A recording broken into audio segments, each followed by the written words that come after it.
તો મારા વાલુડાઓ આજે ફરી મળીએ છીએ આપણે.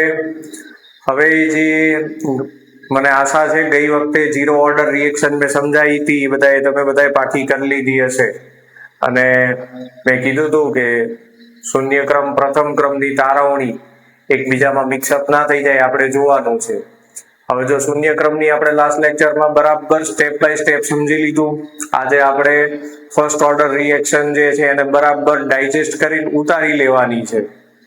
એટલી સરસ વ્યવસ્થિત રીતે થિયરીને સમજીને આપણે પચાઈ જવાની છે આજે કે 15 વર્ષ પછી પણ જો આપણને એનું ડેરિવેશન પૂછે તો ઊંઘમાંથી ઉઠીને યાદ હોય, ભલે આપણે કેમિસ્ટ્રી ના ભણતા હોય એ વખતે તોય. શરત માત્ર એટલી કે એક સ્ટેપને સમજતા જવાનું છે, બધું થઈ જશે. જરાય થાકતા નહીં, હજી તો આપણે ઘણું શીખવાનું બાકી છે, થાકે મેળ પણ નહીં આવે. ચાલો તો હવે આપણે વધારે સમય બરબાદ નથી કરવો. ગઈ વખતે જેમ આપણે શૂન્ય ક્રમનું ડેરિવેશન એક પછી એક જે છે આપણે સ્ટેપ સમજતા ગયા હતા, એવી રીતે આજે આપણે ફર્સ્ટ ઓર્ડર રિએક્શનના સ્ટેપ્સ એક પછી એક સ્ટેપ પરફેક્ટલી સમજતા જઈએ. પરફેક્ટલી 100% જે છે એ તાર્કિક સમજણ સાથે, જેથી ફર્સ્ટ ઓર્ડર અને ઝીરો ઓર્ડર એકબીજામાં ભળે જ નહીં. ચલો તો ફર્સ્ટ ઓર્ડર રિએક્શન એટલે પ્રથમ ક્રમની પ્રક્રિયા, એના વેગ અચળાંકનું આપણે સમીકરણ આજે તારવીએ, રેટ કોન્સ્ટન્ટનું. ચલો એઝ યુઝ્યુઅલ આપણે ગઈ વખતે કર્યું હતું એમ કે આપણે કોઈ પ્રક્રિયા લઈએ છે R gives P. હવે R એ થશે પ્રક્રિયક અને P થશે નિપજ. આપણે એવું માની લઈએ કે આ જે છે તે પ્રથમ ક્રમની પ્રક્રિયા છે. પ્રથમ ક્રમની પ્રક્રિયા છે એટલે આપણે વેગ અભિવ્યક્તિમાં વેગ ચલે છે r⁻1, r ની 1 ઘાત. દ્વિતીય ક્રમ હોય તો r ની 2 ઘાત, શૂન્ય ક્રમ હોય તો r ની 0 ઘાત. એ તો આપણે જાણીએ છીએ વેગ અભિવ્યક્તિ. ચાલો પછીના સ્ટેપમાં આપણે શું કરવાનું? વેગને વિકલનીય સૂત્ર તરીકે લખીએ, dr/dt is equal to k into r. અહીંયા મેં ચલન દૂર કર્યું એટલે સમપ્રમાણતા અચળાંક મૂક્યો k. તો અહીંયા આપણે એક જરા જે છે ચોખવટ કરી દઈએ કે જ્યાં k બરાબર સમપ્રમાણતા અચળાંક. ચાલો એ પણ થઈ ગયું. હવે શું કરવાનું છે? r ને આપણે આ બાજુ છેદમાં લાવીએ, dt ને પેલી બાજુ અંશમાં લઈ જઈએ. તો આગળનું સ્ટેપ થશે -dr/r is equal to k into dt. ચલો પછી શું કરીએ? આપણે એક કામ કરીએ, આ માઇનસ સાઇન છે ને અહીંથી આપણે દૂર કરી દઈએ. માઇનસ સાઇન અહીંથી દૂર કરીએ એટલે અહીંયા -k into dt થશે. મેં એક જ સ્ટેપમાં કરી નાખ્યું. ચલો હવે આપણે શું કરવાનું છે? તો જો બોર્ડ પરીક્ષામાં પ્રશ્ન પૂછાય એવો પૂછાય કે પ્રથમ ક્રમની પ્રક્રિયાનું સંકલિત વેગ સમીકરણ તારવો. તો આપણે જે છે સંકલિત વેગ સમીકરણ તારવવાનું છે. એટલે આ સ્ટેપથી હવે આપણે જે અભિવ્યક્તિ છે એની બંને તરફ આપણે સંકલન લેવાનું થાય. ચલો બંને બાજુ ઇન્ટિગ્રેશન લઈએ. Integration dr/r is equal to -k integration dt. -k integration માં ઇન્ક્લુડ નહીં થાય, એ ઇન્ટિગ્રેશન ની બહાર રહેશે, એઝ ઇટ ઇઝ કોન્સ્ટન્ટ અચળાંક છે એટલે એનું ઇન્ટિગ્રેશન ન થાય. થોડુંક હવે જે સ્ટેપ આવે છે એમાં એક વસ્તુ યાદ રાખવાની છે, ખાસ તો બાયોલોજી સ્ટુડન્ટ્સને હું ખાસ કહીશ કે dr/r એનું ઇન્ટિગ્રેશન લખવાનું થશે આપણે ln r is equal to -k dt નું ઇન્ટિગ્રેશન t plus c. હવે અહીંયા જે c છે એને આપણે કહીશું સંકલન અચળાંક, ઇન્ટિગ્રેશન કોન્સ્ટન્ટ કહેવાય એને, સંકલન અચળાંક. આને આપણે કહીશું ઇક્વેશન 1. તો અહીંયા આ સ્ટેપમાં એક વસ્તુ ખાલી યાદ રાખવાની થશે કે dr/r નું જે ઇન્ટિગ્રેશન છે આપણે લખવાનું થશે ln r. મોટે ભાગે એવું થશે કે મેથ્સના જે સ્ટુડન્ટ હશે એને તો આ ખ્યાલ આવી જશે કે કઈ રીતે જે છે ઇન્ટિગ્રેશન થાય. બાયોલોજી સ્ટુડન્ટ્સને ખાલી યાદ રાખી લેવાનું કે dr/r નું ઇન્ટિગ્રેશન ln r થશે. અચ્છા, હવે આપણે કરવાનું શું? ઇક્વેશન 1 માં આપણને c મળ્યો, c એ સંતુલન અચળાંક છે. આપણે કરવાનું એ છે કે હવે સંતુલન અચળાંકની જે સંતુલન અચળાંકની c જે છે સંકલન અચળાંક છે. સંકલન અચળાંકની જે છે આપણે કિંમત મેળવવાની છે. સંકલન અચળાંકની કિંમત મેળવવા માટે શું કરવાનું? t બરાબર 0 સમયે આપણે લેવાનું થાય r is equal to r0.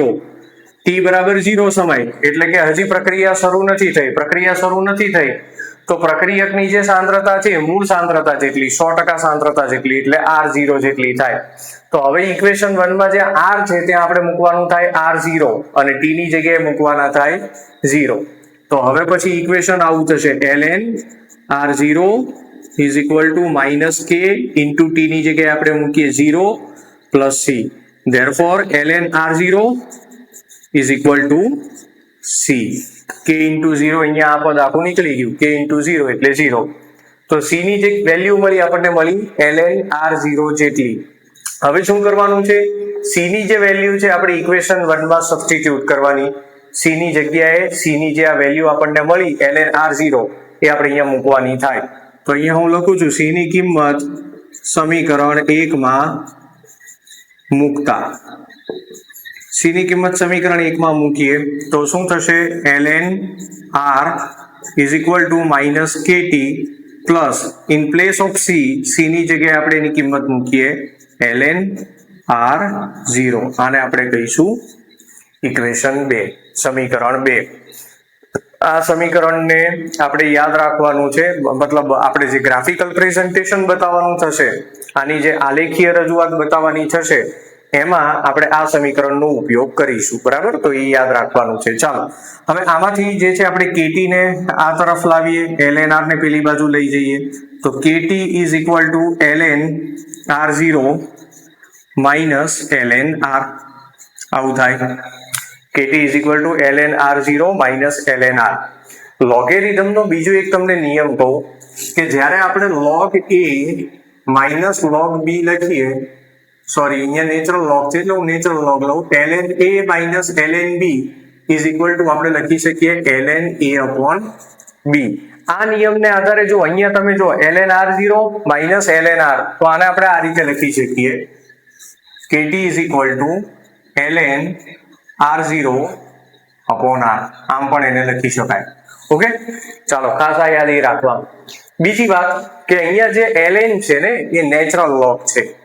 જો આપણે એને 2.303 વડે ગુણાકાર કરીએ, 2.303 વડે મલ્ટીપલ કરી દઈએ તો જે આ નેચરલ લોગ છે ને એ 10 બેઝ લોગમાં કન્વર્ટ થઈ જાય. એટલે એને આપણે આ રીતે લખી શકીએ kt is equal to 2.303 log base 10 r0 upon r.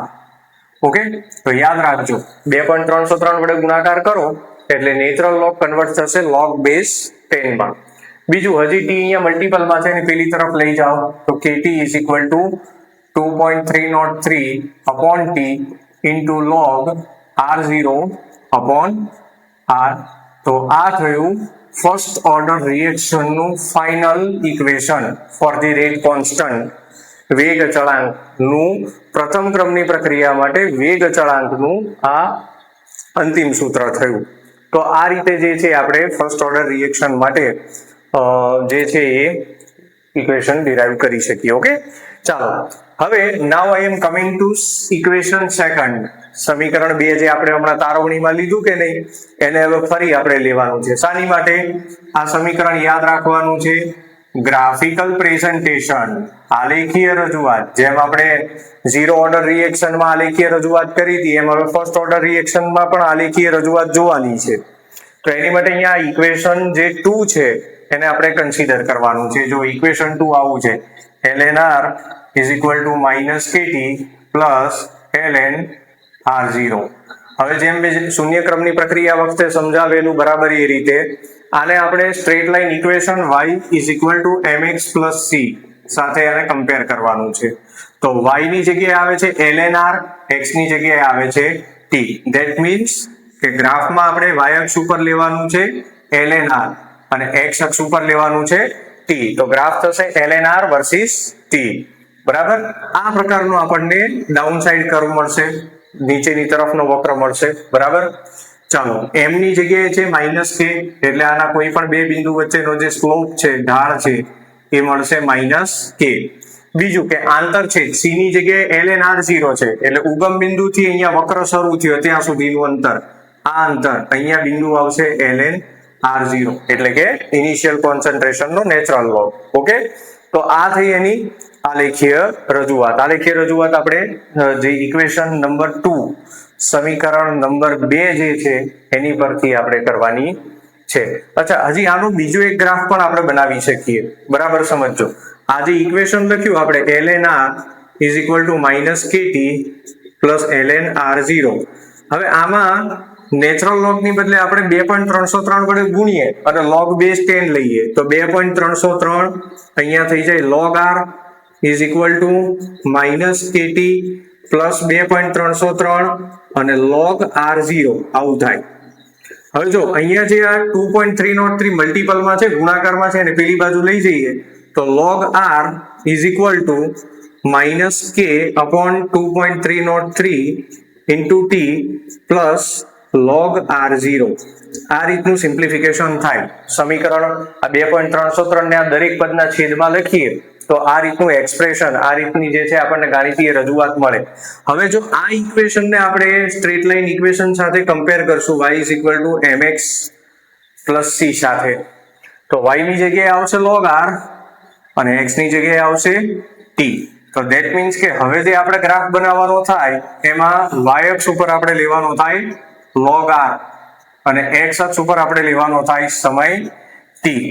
ચાલો, ઢાળની જગ્યાએ આપણને મળે છે -k.203. આપણને આ રીતનો જે છે વક્ર મળશે.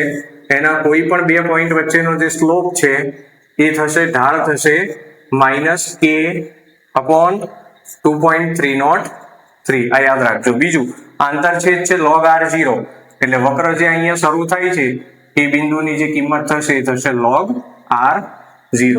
તો આપણે જો આપણે નેચરલ લોગ જે છે, નેચરલ લોગ વાળા ઇક્વેશનને ધ્યાનમાં રાખીને ગ્રાફ દોરીએ તો આ પ્રકારે મળશે.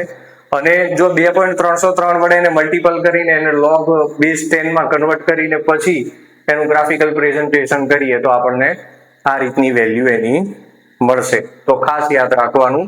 બરાબર. આ lnr માટેનો ગ્રાફ અને આ lnr વર્સિસ t નો ગ્રાફ, આ log r વર્સિસ t નો ગ્રાફ, આ રીતે આપણને બે અલગ અલગ અહીંયા જે છે ગ્રાફ મળશે. ચાલો, આ વાત થઈ ગઈ. બીજું હવે જે વાત કરીએ થોડીક અર્ધ આયુષ્ય સમય, હાફ લાઈફ ટાઈમ. બરાબર. તો એના વિશે પણ જરા સમજી લઈએ. અર્ધ આયુષ્ય સમય તો k બરાબર 2.303 / t log r0 upon r. આપણને વેગ અચળાંકનું જે સમીકરણ મળ્યું છે આ રીતે મળ્યું, k બરાબર 2.303 log r0 by r. હવે જે આપણે હાફ લાઈફ ટાઈમ જેને કહીએ છે એમાં પ્રક્રિયકની જે સાંદ્રતા છે અડધી થાય, મૂળ સાંદ્રતાથી અડધી થાય, મતલબ ઇનિશિયલ જે કોન્સન્ટ્રેશન લીધું છે એના કરતા half concentration. Suppose we have 2 molar of the reactant in starting of the reaction, તો હવે આપણે 1 મોલર થવામાં જે ટાઈમ લાગે એટલે r જે છે ને t ની જગ્યાએ આપણે ડિનોટેશન t1/2 અને r ની જગ્યાએ આપણે લેવાનું છે r0 ડિવાઇડ બાય 2. તો k is equal to 2.303 t1/2 into log r0 અને નીચે છેદમાં જે r છે એની જગ્યાએ લખીએ છીએ આપણે r0 by 2. તો અલ્ટિમેટલી હવે જો અહીંયા વચ્ચે ગ્રાફ છે તો હું અહીંયા નીચે લખું છું k is equal to 2.303 t1/2. અહીંયા ગ્રાફ છે એટલે આની પછીનું સ્ટેપ અહીંયા લખું છું r0 કેન્સલ અને છેદનો છેદ અંશમાં લઈ જાઓ એટલે અહીંયા થઈ જાય log 2. તો k is equal to 2.303 upon t1/2 અને log 2 જે છે એની વેલ્યુ થાય છે 0.3010 0.3010. જો તમે લોગેરિધમ ટેબલમાં જોશો તો આ રીતે આપણને મળશે. t1/2 ને આમ લઈ જઈએ તો 2.303 ગુણ્યા 0.3010 એની વેલ્યુ 0.693 અને k ને આપણે લઈએ છીએ આમ, આપણને ઇક્વેશન મળશે t1/2 is equal to 0.693 by k. બીજું એ આમાં જો છે ને t1/2 નું જે આપણને એક્સપ્રેશન મળ્યું, જે રજૂઆત મળી 0.693 by k, આમાં કઈ ઇનિશિયલ કોન્સન્ટ્રેશન છે જ નહીં આ સૂત્રમાં. એટલે આનું એનાલિસિસ આપણે એવું ઇન્ટરપ્રિટેશન આનું એવું કરી શકીએ કે જે પ્રથમ ક્રમની પ્રક્રિયાનો જે અર્ધાયુષ્ય સમય છે એ મૂળ સાંદ્રતાથી સ્વતંત્ર છે ને, મતલબ ફર્સ્ટ ઓર્ડર રિએક્શનમાં હાફ લાઈફ ટાઈમ કેટલો હશે એ ઇનિશિયલ કોન્સન્ટ્રેશન પરથી જજ ના કરી શકાય કે કોઈ આપણે એને પ્રિડિક્ટ ના કરી શકીએ. મૂળ સાંદ્રતાથી એ સ્વતંત્ર છે અને જે રેટ કોન્સ્ટન્ટ છે, જે વેગ અચળાંક છે એનાથી એ વ્યસ્ત પ્રમાણમાં છે, ઇન્વર્સલી પ્રપોઝ છે. બરાબર.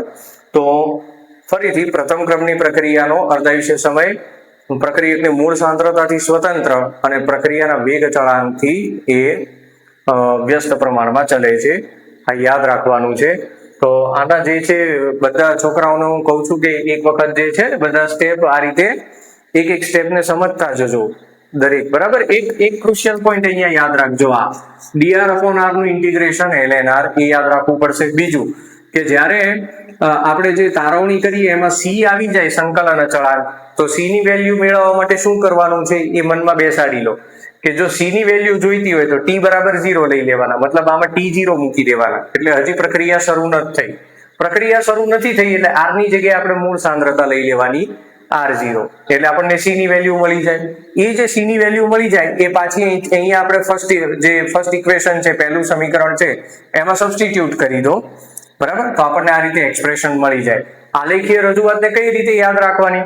તો જે આ ઇક્વેશન 2 છે એને આપણે કમ્પેર કરી નાખવાનું y mx + c સાથે. y ની જગ્યાએ જે આવે y અક્ષનો ચલ લેવાનો, x ની જગ્યાએ t આવે છે સમય, તો x અક્ષ ઉપર આપણે t ને ડિનોટ કરવાનો. m ની જગ્યાએ જે વસ્તુ આવે છે એનો સ્લોપ થઈ જાય ઢાળ, અને c ની જગ્યાએ જે છે એનો આંતરછેદ થાય, ઇન્ટરસેક્શન થાય. એ વક્ર જ્યાંથી શરૂ થતો હોય ત્યાં થાય. બીજું, નેચરલ લોગ ને જ્યાં જ્યાં તમે 2.303 વડે મલ્ટીપ્લાય કરો એટલે લોગ બેઝ 10 માં કન્વર્ટ થઈ જાય, અને એ જે એક્સપ્રેશન મળે છે એને પાછું y mx + c સાથે કમ્પેર કરો તો y ની જગ્યાએ log r આવે, x ની જગ્યાએ t આવે, એટલે log r વર્સિસ t નો જે છે એ ગ્રાફ થાય. કર્વ જે મળે, વક્ર જે મળે એનો જે સ્લોપ છે m ની જગ્યાએ -k/2.303, તો ઢાળ -k/2.303, અને જે c છે ઇન્ટરસેક્શન એ log r0 જેટલો થાય. તો જસ્ટ જે ઇક્વેશન છે ને y mx + c સાથે કમ્પેર કરવાનું છે અને સરખામણી કરવાની છે, ધેટ્સ ઇટ. બીજું, અર્ધાયુષ્ય સમય માટે શું કરવાનું? તો આ જે રેટ એક્સપ્રેશન છે એમાં અહીંયા r છે ને એની જગ્યાએ 50% સાંદ્રતા, મૂળ સાંદ્રતાના 50%, એટલે r ની જગ્યાએ જસ્ટ r0/2 મૂકી દેવાના. r0 કેન્સલ થાય, 2 ઉપર જાય, એટલે અહીંયા થઈ જાય log 2 ની વેલ્યુ મૂકી દો અને જસ્ટ એનું કેલ્ક્યુલેશન કરો તો આપણને t1/2 0.693/k મળી જાય. તો આ રીતે જો તમે એને સ્ટેપ બાય સ્ટેપ સમજીને કરો તો ઇટ ઇઝન્ટ ડિફિકલ્ટ, બહુ ઈઝી છે આ, બરાબર, અને હંમેશા યાદ રહે એવું છે. હજી આપણે ઘણા બધા જે છે આના રિલેટેડ MCQs સોલ્વ કરવાના છે. નેક્સ્ટ લેક્ચરમાં MCQs પણ સોલ્વ કરીશું, અને જે તમને એક્સરસાઇઝમાં પાછળ NCERT માં જે એના રિલેટેડ જે સમ્સ છે, દાખલા છે, એ સિવાય બીજા વધારાના દાખલા છે, તો એ બધું પણ આપણે જોઈશું.